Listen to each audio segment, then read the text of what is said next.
بله قرآن کریم میگه که کسی که پس میگرد از اسلام به سوی شرک مثل اونما آدم حواس باخته دادش تو بیابان است. قل بگوی پیغمبر علیه السلام ان هدی الله، یقینا هدایت الله هو الهدى، هدایت الله است نه هدایت دیگه کسا.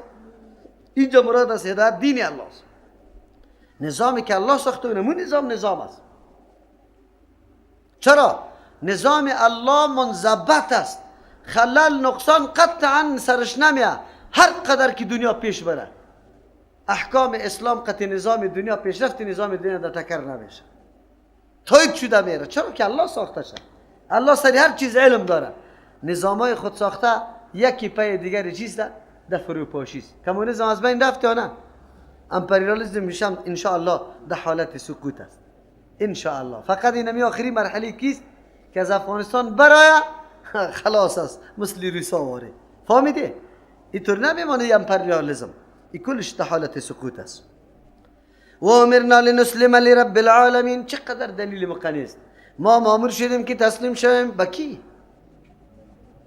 شما نعوذ بالله ما را دعوت میده که به او سنگایی که خود ساخته مشکل خود از او بخواه.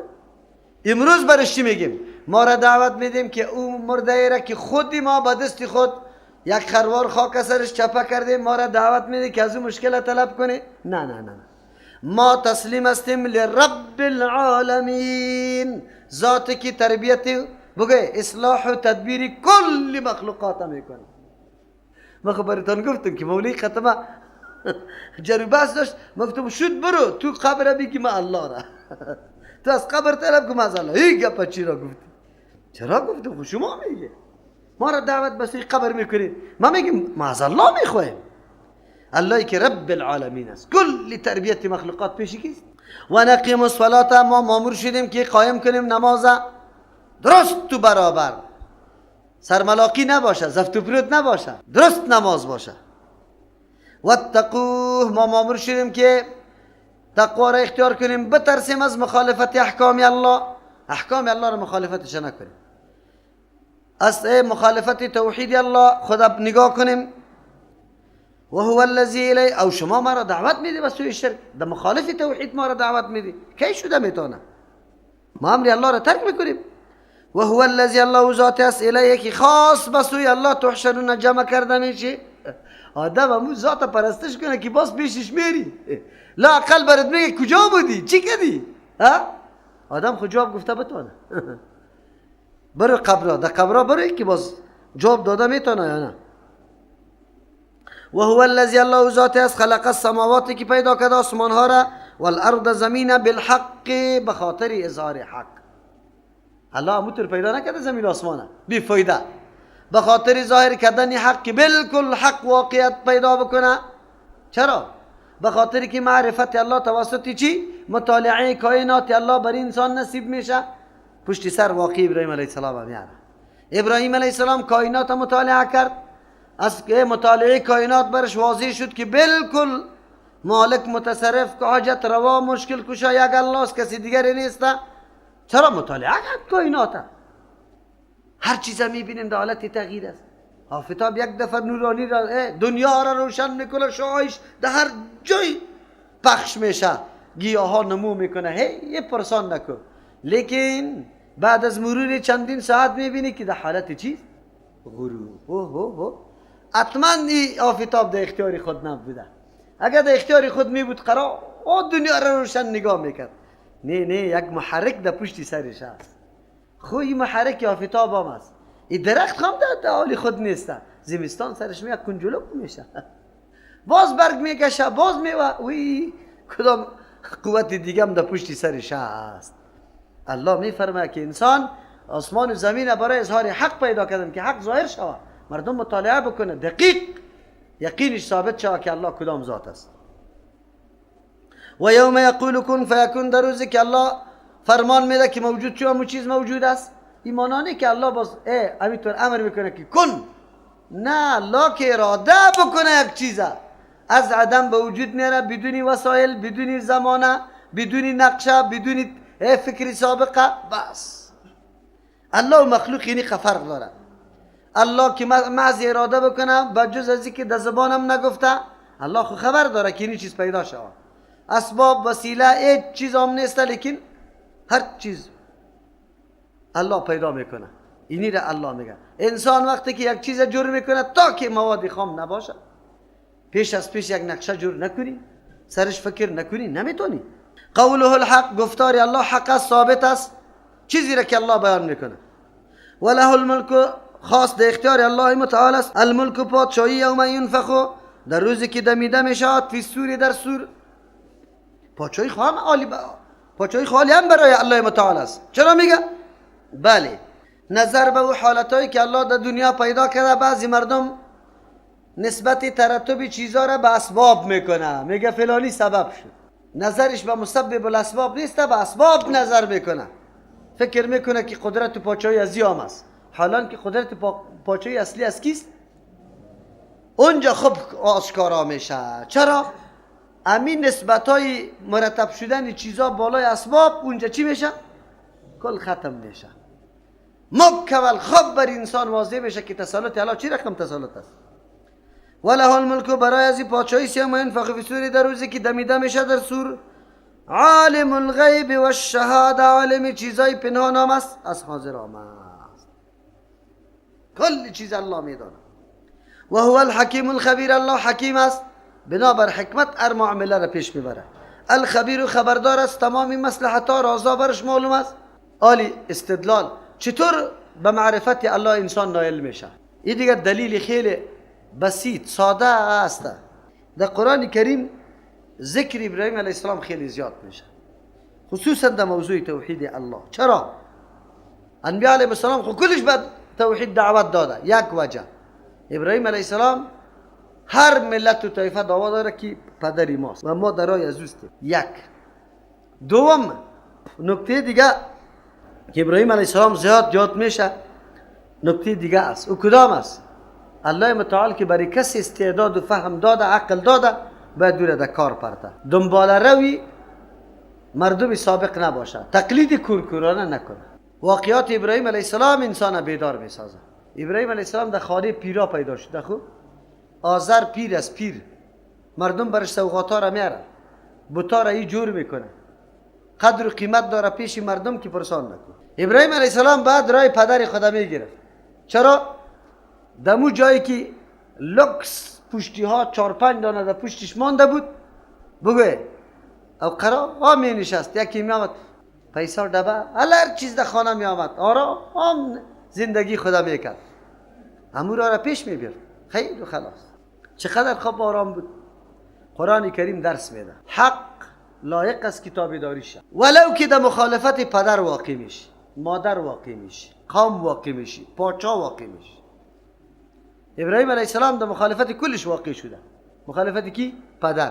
مخالفت کی؟ قوم. مخالفت کی؟ پاچا، نظام سیاسی. واقع شده نشده.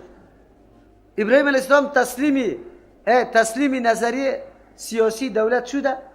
نشده. تسلیم عنعنات رواجای قومی شده؟ تسلیم شان و شوکت و دبدبه پدر شده؟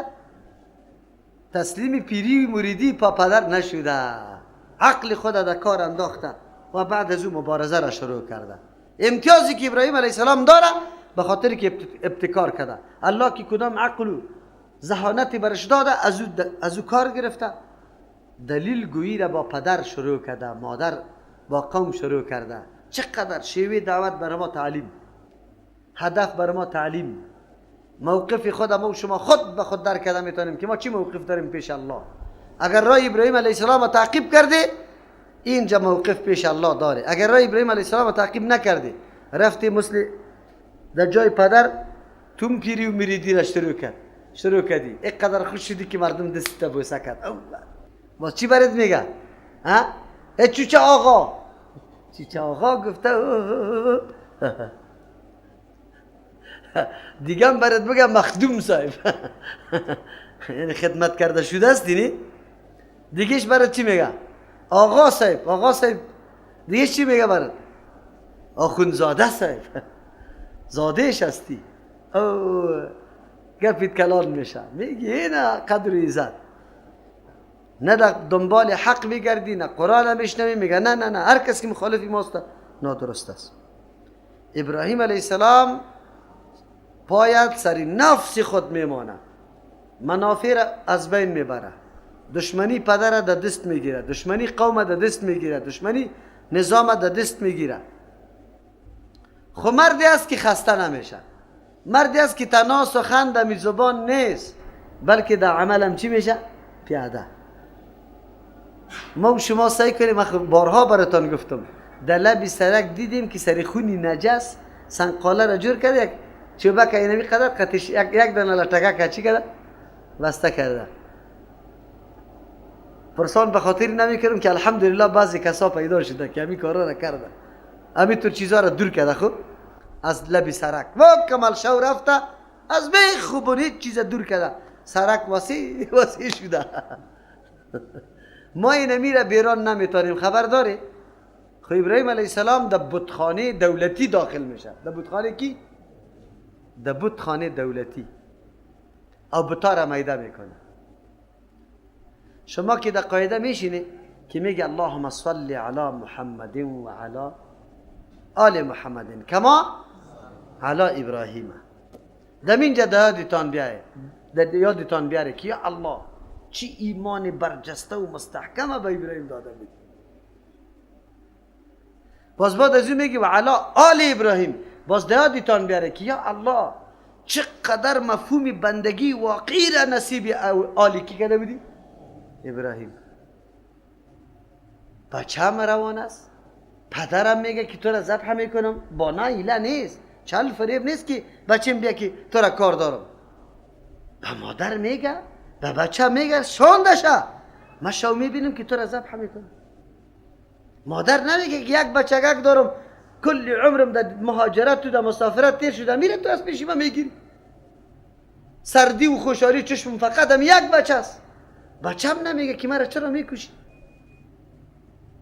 پدر، مادر، بچه، هر سه چی میگه بچه؟ فافعل ما تؤمر ستجدونی ان شاء الله من الصابرین. است آماده است همین رقم. بله این قدر فرمان پدر قبول داریم که پدر ما را بگه که برو در سنگر ولو که شهیدم شوی، پدر جان نه دستی تفنگش آنه میکنی میری، لیکن اینطور بگو که پدر جان نه خوف بکنی او کار طبیعی گیره برد چی کنه؟ تو برش بگوی که حلال کن. حقیقت بندگی را آل ابراهیم به انسان تعلیم میده. مبارزه بندگی را به الله، مبارزه حق ابراهیم علیه السلام به ما تعلیم میده که چه رقم مبارزه میشه، شیوه مبارزه چی رقم، انسان از چی کار بگیره و چی بکنه. ابراهیم علیه السلام از عقل خود، از ذهانت خود کار گرفته. چیزایی را که وا پرستش دارن وا را نمی پرسته. اول دلیل گویی و مکالمه و مناقشه جمعه کیست؟ پدر. دلیل برش میگه. بعد از او قطع کیست؟ قوم. بعد از او قطع کیست؟ قطع دولت. نتیجه کجا میرسه؟ در آتش بزرگ انداخته میشه. خب ابراهیم علیه السلام مبارزه را ترک کرده، الا کرده، سوس شده؟ بگوی نکرده. خود میبینه که مردم برام ازم جمع کرده، رویست آتش برام داغ کرده. یک دفعه میگفت که توبه، او پاچا توبه توبه توبه. نه نه نه، آنقدر مطمئن است ابراهیم خلیل الله که مالک نفع ضرر کیست؟ نافع و ضار اوست. ایمان پخته است، هیچ حراسی نداره، از آتش حراس نداره. چرا؟ ایمان پخته شده. اینی را میگه پختگی ایمان. واقعی ازی برای ما و شما یک منهج است، منهج دعوت. بیایید دیگه. و از قال ابراهیم لابی، قابل یادآور استران وقتی که ابراهیم میگه برای پدری خود، پدر پیر است، این بچه است، چی میگه؟ برای پدر خود آزر، مفسرین بعضی میگه آزر کاکایش است. نام پدر ابراهیم علیه السلام تعرخ است، اینجا به کاکا پدر گفته شده. چرا؟ به خاطری که در کتابای تاریخ نام پدر ابراهیم علیه السلام تعرخ ذکر شده. ما میگیم خوبه چه کاکا. تاریخ خیلی اعتبار داره، قرآن خیلی اعتبار داره. قرآن خیلی اعتبار داره. ما به خاطر یک ذکر کردن صاحب تاریخ که نام پدر ابراهیم علیه السلام تعرخ است، قرآن آیتش خطا نمی کنیم. این را ما تسلیم داریم. میگیم او تاریخ والا خطا شده، قرآن صحیح گفته. پدرش چی نام داشته؟ آذر. یک تعداد مردم چی میگن؟ میگن نه، این طور است که پیغمبران علیهم السلام بعد از نسلای پاک به وجود میاد. از نسل چی؟ این گپ غلط میگه. پدر و مادر پیغمبر اسلام مسلمان است یا مشرک؟ این نیست که کسی مؤمن شود بعد کل ما حول و اولادش کل چی باشه. نه، اول اولادا، پدر، مادر، برادری گپا را مشرک میکنه که به مردم معلوم شود که سبب نجات آیا نسب است یا نه، یا تنها عقیده است. ابو لهب چیش میشد از پیغمبر علیه السلام؟ کاکاش. ابو طالب چیش میشد؟ کسی که سالات دفاع کرد از پیغمبر علیه السلام، تحمل تکلیفا را کردم، معاصره اقتصادی را قبول کرده. ابو طالب جنجال کشیده. نجات برش است؟ نیست نجات.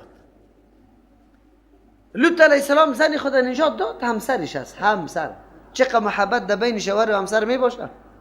ها اینطور شوهرها را دیدیم که همسرش وفات کرده، بگه باران واره آبدی در ریختانده.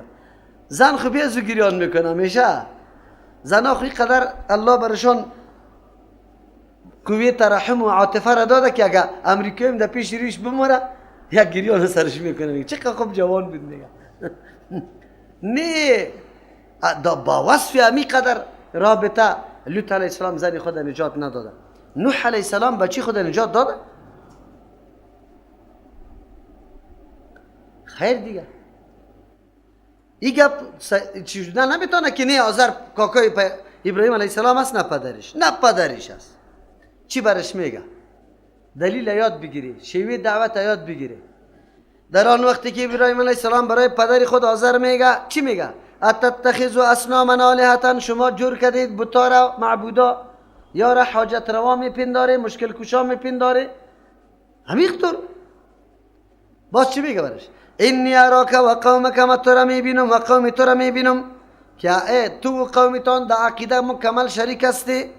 فی ضلال مبین، در گمراهی خیلی آشکارا. گمراهی دو قسم است. یکی گمراهی است که پنهان است، علامه و نشانه گمراه بودنش. یکی گمراهی است که بالکل آشکار است. چرا آشکار است؟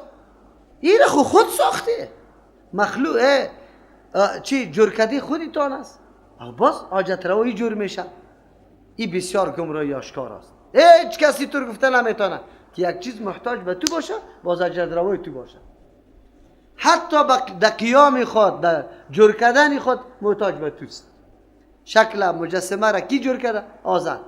اینطور اول نگفته فکرتان باشه که او پدر تو مشرک هستی، تو کافر هستی. نه، پدر تو را میبینم، قوم تو را میبینم، چون کلیتان یکسان هستی. در گمراهی خیلی آشکار.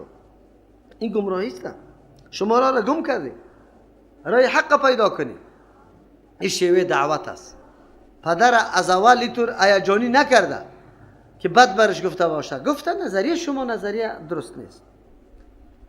دیگه موضوعات اینجا قرآن کریم همیشه جزء میگیره. دیگه باز پشتی سر میاد بخیر. اونجا باز چی میکنه؟ پدر برش میگه که تو مرا ایگه پارا میگی. بازو میگه که من خامتور نمیگم. برای من علم داده شده آن چیزی را که برای تو داده نشده. خیر است که من بچه تو هستم، اما الله متعال برای من چی کرده؟ علم نصیب کرده. در اینجا الله مدح ابراهیم علیه السلام چطور بیان میکنه؟ و کذالک نوری ابراهیم، مثل که به ابراهیم علیه السلام نشان دادم که معرفت الله برش حاصل شوه، شناخت الله. از چی چیز برش حاصل شوه؟ از فطرتش، از همین پیدایش که پیدا شده الله متعال در فطرتش همین توحید مانده.